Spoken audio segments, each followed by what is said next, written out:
The Book of Leviticus is about the things that were the role of the Kohanim, the priests.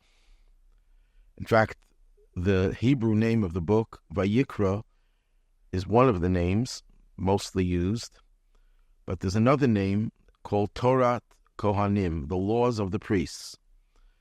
And those were the people who served in the temple, who brought the sacrifices and represented the rest of the Jewish people in this effort. Now, there are different kinds of offerings. I use the word sacrifices, but the word sacrifices are actually a misnomer, because a sacrifice implies that I'm destroying one thing for some other benefit. We believe that the korban, the offering, was what brought the animal and everything connected to that animal closer to God. That's what the word korban means, bringing things close. At any rate, there are different kinds of korbanos, different kinds of offerings. There's the offering of an animal, whether it's cattle or it could be sheep, depending on the type of offering. Then there's an offering of a bird. And then there's an offering of flour offering called a Mincha. Generally speaking, the difference between these three offerings is that the rich person would bring the animal. It's an elaborate offering, expensive. Someone who was not rich would bring the bird, but someone who was very poor would bring the meal offering, the flour offering. Now, a Kohen could bring his own offering. Usually he would be offering the so-called sacrifices for the benefit of others. Someone, let's say, transgressed with a certain kind of sin unintentionally, he would bring a korban chatos, a sin offering. The person would just bring it to the temple and authorize the Kohen to slaughter it and offer it on his behalf. But sometimes a Kohen could be doing it for himself. He could be bringing his own offering, a peace offering or a sin offering, whatever. And only a part of it would go on the altar, would be burnt on the altar. They would sprinkle the blood on the altar, and then they would take the fat of the animal, and that would be consumed with a fire on the altar. But when a Kohen would bring a mincha, the smallest of the offerings, the meal offering, all of it had to be burnt on the altar. When someone else would bring a meal offering, only a handful would go on the altar. The rest would be eaten by the person who offered it. But in the case of a Kohen bringing his own offering, all of it had to be consumed on the altar. And the question is why? Why is it that when he brought an elaborate offering, he was able to use the rest of it, except for certain parts that would go on the altar? Same thing with a bird. But when it came to a meal offering, all of it had to be consumed. So Maimonides, in his Guide for the Perplexed, and others explain that since a meal offering is a paltry offering, there's not very much of it, if he would just take a handful, there would be a sign that he's giving very little. So that's why the Kohen would have to give the entire meal offering on the altar to show that he's not skimping and he's not being cheap and he's giving the whole amount. But it still doesn't explain the difference between a meal offering and the other offerings. Why are other offerings available to the Kohen? So the simple answer is because there's a lot that goes on the altar, much more goes on the altar, but it still needs more clarification. And there's another question asked by the Shalah, one of the great halachic authorities and Kabbalists of this 17th century, who says that why can't the Kohen give it to another Kohen? Okay, he's not eating it himself. He's giving it away, so let him give it away to another Kohen. So the Rebbe explains the reason why he has to give it all away, have it all burnt on the altar, is because the Kohen had to show his detachment from the physical and material world, that he was not into the physical world. But that raises the question, what's the difference between that and an animal offering? Why the meal offering is unique, that a Kohen has to have it entirely consumed on the altar, and he cannot benefit from it at all. So this difference between a meal offering and a meat offering hinges on one word that the Torah uses when it talks about offering a meal offering. The Torah uses the word nefesh. when a soul brings a meal offering. When it talks about the bird offering and the animal offering, it doesn't say a soul. It says if someone brings this offering, only when it talks about the most poor of people who brings the meal offering does the Torah use the word nefesh, soul. And Rashi quotes our sages who say that when a rich person brings an offering, he's bringing an offering from his resources, from his possessions, giving it away. But when a poor person brings, he's giving his soul. He's not just giving something that he owns. That's his whole life he's giving away because he has nothing. So what we see from this is that a mincha is qualitatively different from the other offerings because the mincha represents who you really are, what your true essence is, which is your soul.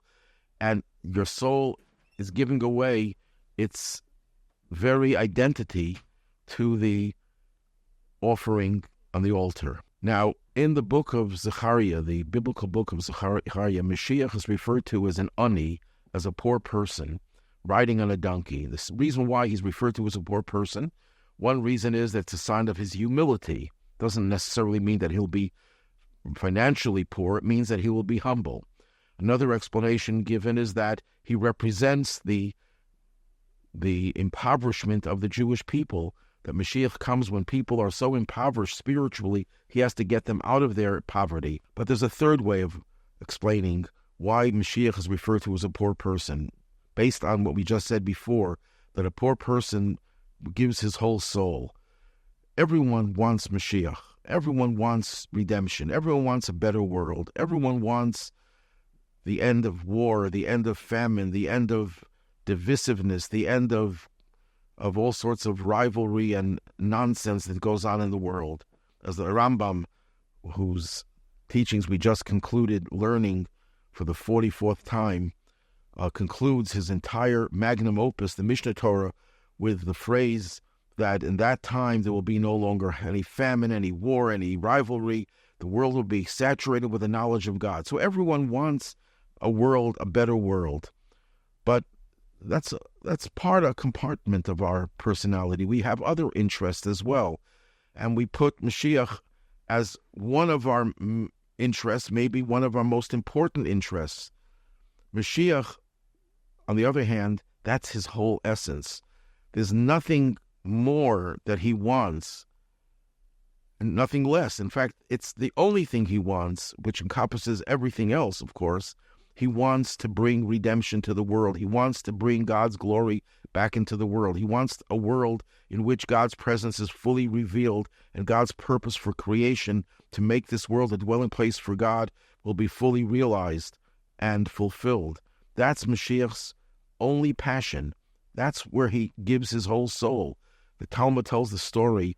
Rabbi Shua ben Levi, the great Talmudic sage, was visited by Eliyahu Hanavi, Elijah the prophet, and Rabbi Shua ben Levi asks Elijah, when is Mashiach coming? And he tells him, why don't you ask Mashiach himself? In every generation there's someone who is designated to be Mashiach if the people are ready for it. And he told him where Mashiach resides, at the entrance of Rome. And he says there are a whole bunch of lepers, and Mashiach is one of those lepers.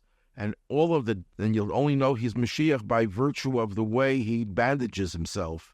Everyone removes all the bandages that they have and then apply new bandages. Mashiach only takes off one bandage at a time, because if he's called upon to come and redeem the people, he doesn't want to wait until he has all his bandages replaced.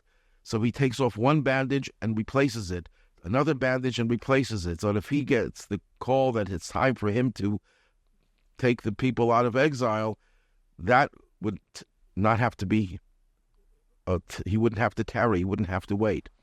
So why is this? Because Mashiach cannot tolerate one more second in exile. He's suffering in exile more than anyone else. And every one of us has a spark of Mashiach. We all have. That's what he means, that he's a poor man. He's afflicted. He's afflicted by golus, by exile. And he wants to get out, and he wants to get us out of exile, because he cares about us as much as he cares about himself, if not more. That's the meaning, the deeper meaning of the person who brings the mincha. The mincha is the offering that represents that passion, that obsession with bringing about the redemption. And that's why it had to be totally consumed, because if you leave any part of it out, that means that Mashiach is not all-consuming, all-encompassing. Mashiach is all-consuming and all-encompassing. And if you ask, why is it all-consuming and all-encompassing? Because Mashiach is not just one specific thing. Mashiach is about, as we just said before, bringing God's plan for creation to fruition. It's making the world a dwelling place for God. It makes it makes everything that exists complete.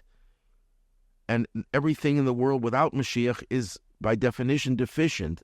Exile is a concealment of reality and truth. Mashiach is reality, and it encompasses everything. And that explains why the afternoon prayer is called Mincha.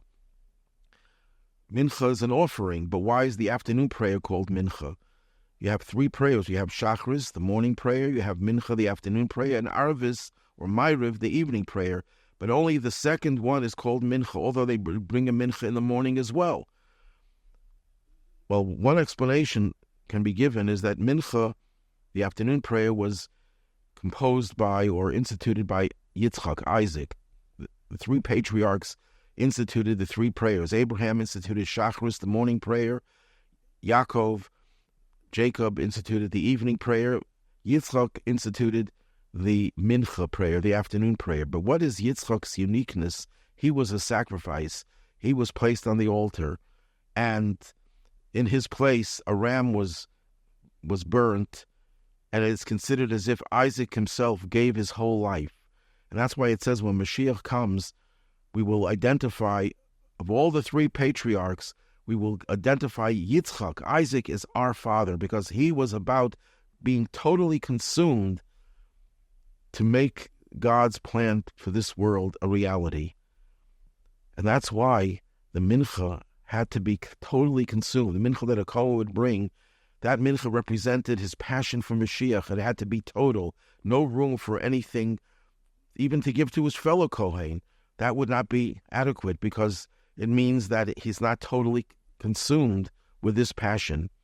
And that translates into our own lives as well, that as important as there are so many important things in our life, everything has to revolve around that what we're doing is to bring about the redemption, not for our own personal benefit. Yes, redemption will make our lives much easier, much more affluent. We will have peace. We will have all the goodies in this world.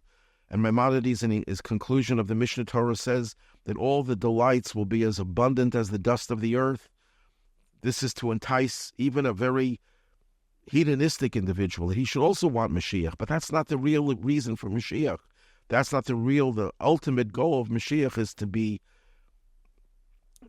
bring God's plan to fruition. And for that, we have to consume everything. Everything has to be permeated with that drive, with that desire. May God help us bring the final redemption, bring an end to the hostilities, the war, the killing, the sorrow, the anguish, and all the pain that we're experiencing today. But the most important part of that is that God will have his plan come to fruition.